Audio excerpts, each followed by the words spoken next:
Pour la commémoration du 10 mai 2020, l'association Les Anneaux de la Mémoire a choisi de vous lire un texte historique, puisqu'il s'agit d'une poésie de Victor Hugo, mais qui fait écho à de nombreuses situations dans le monde d'aujourd'hui, puisque l'UNICEF estime à 165 millions le nombre d'enfants forcés à travailler.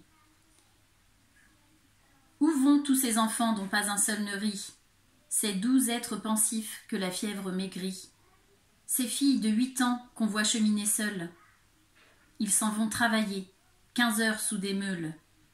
Ils vont, de l'aube au soir, faire éternellement, dans la même prison, le même mouvement.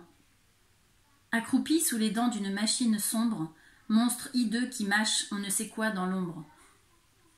Innocent dans un bagne, ange dans un enfer, ils travaillent. Tout est d'airain, tout est de fer.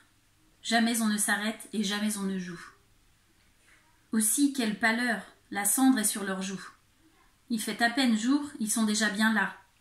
Ils ne comprennent rien à leur destin, hélas.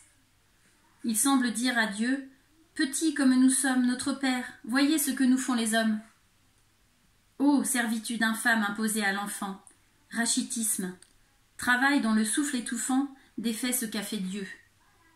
Qui tue, œuvre insensée, la beauté sur les fronts, dans les cœurs la pensée, et qui ferait, c'est là son fruit le plus certain, d'Apollon un bossu, de Voltaire un crétin.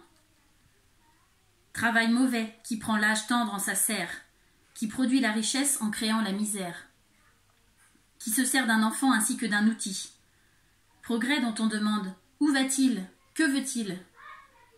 Qui brise la jeunesse en fleurs, qui donne, en somme, une âme à la machine et la retire à l'homme.